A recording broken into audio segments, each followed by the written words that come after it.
Olá! O programa Extra Classe de hoje debate o folclore e as culturas populares. Além disso, você confere uma retrospectiva do Sempre em Movimento. O Extra Classe está começando agora.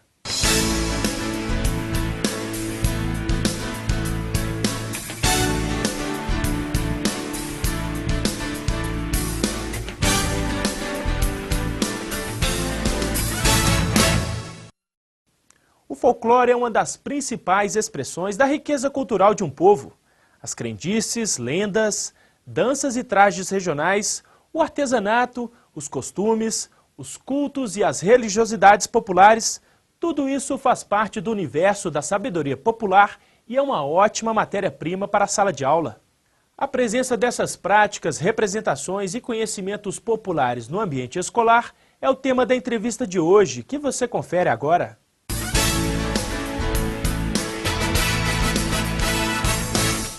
Para falar um pouco mais sobre folclore e culturas populares na escola, nosso convidado é Tião Rocha, educador popular, folclorista e antropólogo, autor também de vários livros, artigos e textos sobre esse assunto. Olá, Tião, tudo bem? Olá, tudo bem e você? Tião, por que você decidiu ser folclorista? Como que o folclore entrou na sua vida? Eu acho que foi um trauma de infância. Quando eu fui para a escola, aos 7 anos pela primeira vez, primeiro dia de aula, a professora começou a ler um livro, As Mais Belas Histórias, Dona Lúcia Casa Santa, começava assim. Era uma vez, num lugar muito distante, havia um rei, uma rainha, etc. Eu levantei a mão e falei, professora, eu tenho uma tia que é rainha. Ela falou, tá bom, meu filho, fica quietinho aí, vamos em frente. Ela continuou falando a história, lendo a história, eu manifestei, professora, eu tenho uma tia que é rainha. Ela falou, cala a boca, meu. Essa história da carochinha, isso não existe. Na terceira vez que eu falei, ela me deu um tranco. No final da aula, me levou na sala da diretora, falou, olha, esse menino estava atrapalhando a aula, falou que tem uma tia que é a rainha. A diretora falou, bom, você quer ir embora? Você quer ser expulso, quer transferido no primeiro dia de aula? Volta para sua sala e nunca mais volta disso. Eu calei minha boca. Quando eu fui para o ginásio, a primeira aula que eu tive foi só do Brasil. E o professor começou, nós vamos dar os grandes descobrimentos, etc. e tal, porque os reis de Portugal, eu levantei a mão e falei, professor, eu tenho uma tia que era rainha. Falei, começamos mal, né? Pô, ganho mal, trabalho muito. Pô, primeiro dia, você vai me encher o saco? Tá? Olha seu nome, Tião. Eu nunca mais... Quando era a época de fazer universidade, eu estava em Ouro Preto, vivia em Ouro Preto, lendo um livro do John Steinbeck. Eu me dei conta que eu não sabia nada daquela cidade e que eu tinha perdido muito da minha história. Eu resolvi fazer curso de História. E vim para Belo Horizonte, fiz vestibular e entrei. Passei 4 anos na universidade, estudei todos os reis e rainhas, você pode imaginar. Nunca tive uma aula sequer sobre minha tia. E um dia eu falei isso com o professor, com o Caio Bosco. Professor, passei 4 anos aqui, nunca tive uma aula sobre minha tia. Ela falou assim, você veio para o curso errado, não era história. Você tinha que estudar antropologia, estudar cultura popular. Bom, a minha tia foi rainha perpétua do Congado, que dos meses de agosto a outubro, lá no bairro São Geraldo, os grupos de Congado iam homenagear nas festas, né, da Irmandade. Eu tinha muito orgulho de ter uma tia de verdade, né, tia Gorda, que era o nome dela, foi rainha. Eu podia sentar no colo dela, entrar lá no meio do cortejo e tal. Então isso me marcou muito, né? Foi daí que você decidiu estudar o folclore? Por um problema que a psicanálise que teve que me ajudar a resolver isso. Agora, por que, Sebastião, que o folclore é tão pouco abordado no ambiente escolar? Quais razões explicariam isso? O folclore ele vira uma alegoria, um adereço. Ele não faz parte do samba enredo da educação de uma escola. Ele tem dia marcado. Tudo que é datado e tem dia marcado para ser comemorado é porque não faz muito sentido, não está no dia a dia. Folclore se estuda na escola no mês de agosto, no dia 22, ponto. O resto do ano não se importa com cultura popular. Então não faz sentido, né, continuar com essa lógica, querer que os meninos, né, os alunos, valorizem a cultura popular, as tradições, né, a nossa identidade cultural, quando ela dá tão pouca importância para isso. E qual que seria a importância de se ensinar o folclore e as culturas populares para jovens, as crianças?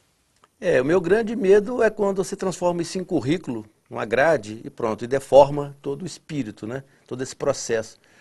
A grande questão que eu acho é que quando uma criança vai para a escola aos 6 ou 7 anos, ele traz consigo uma cultura herdada, que muito dessa cultura no âmbito da familiar e comunitário é a cultura tradicional.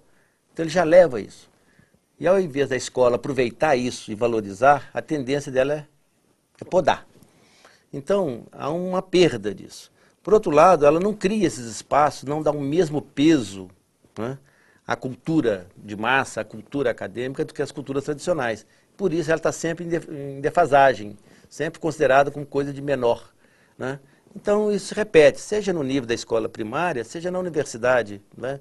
Então, é um uso inadequado, apropriado, né? A folclorização da cultura popular, que é um equívoco, né?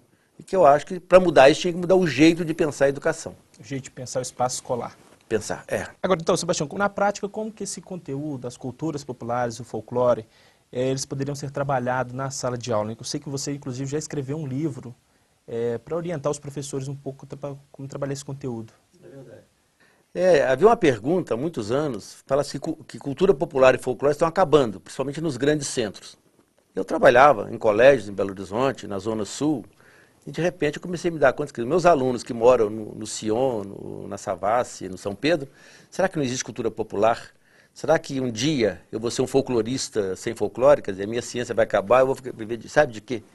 Eu resolvi então fazer uma pesquisa com eles sobre cultura popular tradicional nos bairros, né, mais urbanos, classe média alta de Belo Horizonte.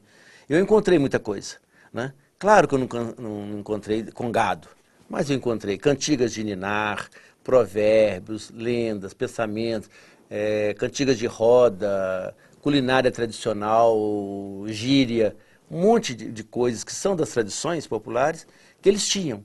Então esse livro, chama Folclore, Roteiro de Pesquisa, ele é destinado aos professores para que possam, né, trabalhar com seus alunos, primeiro no âmbito da sua casa, da sua família, para os pequenininhos, depois no âmbito da rua, para os maiorzinhos, depois no bairro, né, com os maiores. E você, com certeza, vai encontrar muita coisa nesse sentido, né, de cultura popular presente e atual. Tião, tem um texto seu, aliás, é uma entrevista que você diz que a escola hoje ela não educa, ela apenas escolariza. Por que isso acontece? Eu queria saber de você qual que é a diferença. Para mim são duas coisas distintas, né? Educação é fim, escola é um meio, né? Eu acho que nós, seres humanos, estamos aqui de passagem, né? A vida é um turno corrido, não tem segundo turno, né? Não tem repescagem, né? A vida é uma só e você tem que cumprir algumas coisas. Eu acho que nós vivemos para ser felizes, para sermos livres, sermos educados e ter saúde. Então, ter educação, ou ser educado, né, é um fim. E educação é algo que só acontece no plural e que gera aprendizagem. Esse foi o grande aprendizado. Não existe educação no singular, né? As pessoas podem até aprender, mas educação tem que ser algo no plural. E tem que gerar aprender. E a gente aprende, é uma troca. Você troca o que tem pelo que não tem, né? E a escola é um dos instrumentos de educação. Nem o mais importante, nem o único, né? Há muitos anos eu me perguntei se era possível fazer educação sem escola ou se era possível a gente fazer escola embaixo do pé de manga. Há 25 anos. Nós aprendemos e fomos e praticamos. E descobrimos que sim, que é possível sim fazer educação sem escola, que é possível sim fazer boa escola embaixo do pé de manga. Mas descobri uma coisa fundamental, né? Só se faz a boa educação com os bons educadores. O contrário, infelizmente, é verdadeiro. Os maus educadores fazem caca educacional. E aí a grande pergunta é aonde é que estão os bons educadores? E para minha surpresa, né, e a minha tristeza, é que eles não estão aonde deveriam estar, ou não vêm de onde deveriam vir sempre, que são as escolas de magistério, das universidades, que não produzem nem na quantidade nem na qualidade necessária. Então nós saímos para campo para formar, aonde os meninos, as pessoas estão, os educadores necessários para que essas pessoas, né, aprendam, né? E nisso que a gente foi aprendendo a fazer, separar. Né? São coisas, escola é importante? Né? Mas não é a única e nem sobrepõe todas as outras formas de aprendizagem. Agora, Tião, você também é fundador e idealizador do Centro Popular de Cultura e Desenvolvimento. Queria que você falasse um pouco como é que funciona esse centro, qual que é a proposta dele. O CPCD, né, é uma ONG, tem 25 anos de existência, que é uma instituição que surgiu para aprender, é uma instituição de aprendizagem. Eu fui professor no primário, ginásio, até na universidade. Um belo dia eu era professor na Universidade Federal de Ouro Preto. Eu me dei conta que eu não queria ser mais professor. Falei, chega, a partir de hoje eu quero ser educador. Os meus colegas falavam, é a mesma coisa, cara, o salário é igual, são sinônimos. Eu falo, não, são coisas diferentes. Qual a diferença? A diferença é que o professor é aquele que ensina e o educador é aquele que aprende. Eu estou passando da hora de sair desse lugar da ensinagem e para o lugar da aprendizagem, essa instituição mais do que eu. Né? Aqui a gente fica fechado dentro das 4 paredes, respirando gás carbônico, cheirando a mofo. O único assunto que é recorrente aqui é eu te cito e tu me citas. E no final do ano aparece mais uma tese que ninguém lê, obviamente, a não ser a banca, e vamos levando. Só que essa conversa, ao invés de ser frutífera, generosa, gerar uma discussão e tal, ela foi fechando portas. Em determinado momento eu percebi que a universidade, aquela universidade naquele momento, não queria educadores, ela queria professores. Aí eu fui ao departamento pessoal pedir demissão. Para minha surpresa, o chefe do departamento falou que eu não podia me demitir, porque eu era um professor de uma universidade pública federal, concursado e tal. Eu falei, como é que a gente sai daqui, cara? Ele falou assim, só com o pé na cova. Eu falei, eu quero sair antes. Ele falou, não tem nem o documento para mandar para o MEC. Eu falei, a gente cria um aqui hoje. Fui. Obrigado, foi um prazer. Fui para trabalhar com folclore. E aí eu saí de lá com a cabeça cheia de perguntas. Eu preciso de criar uma instituição que abrigue as minhas perguntas, os meus desafios. Aí nós criamos o Centro Popular de Cultura e Desenvolvimento, que funciona há 25 anos, à base de perguntas. Né? E essas perguntas nos levam às aprendizagens. Quando elas funcionam, isso vira uma pedagogia, uma tecnologia. Então, se a primeira pergunta era essa, se a gente podia fazer escola embaixo do pé de manga. Outra pergunta é, será que as escolas, né, os meninos podem aprender tudo que precisam aprender brincando, de forma lúdica, ou a escola tem que ser o serviço militar obrigatório aos 7 anos? Agora é aos 6, né? Sim. O menino vai para lá para a ordem unida. Será que, então, nós vamos percebendo que é possível, sim, que os meninos aprendam brincando, né? Que a aprendizagem não precisa ser carrancuda, sabe? Mas na prática, uma das atividades do centro, qual que seria? Ele trabalha com a educação popular e com o desenvolvimento comunitário a partir da cultura. Aquilo que as pessoas sabem, fazem e querem como instrumento de educação, de aprendizagem ou de desenvolvimento, que é a geração de oportunidades.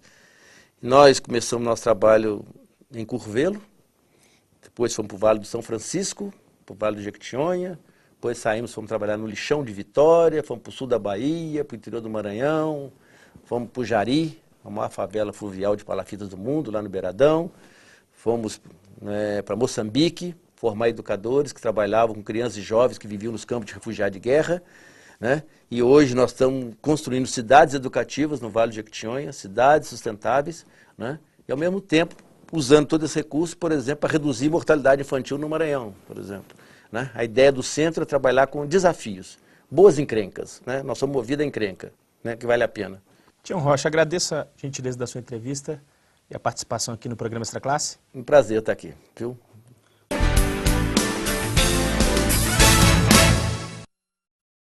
Projeto Oficina da Voz. O projeto oferece orientações na área de fonoaudiologia para os professores. Inscrições gratuitas através do site simprominas.org.br ou pelo telefone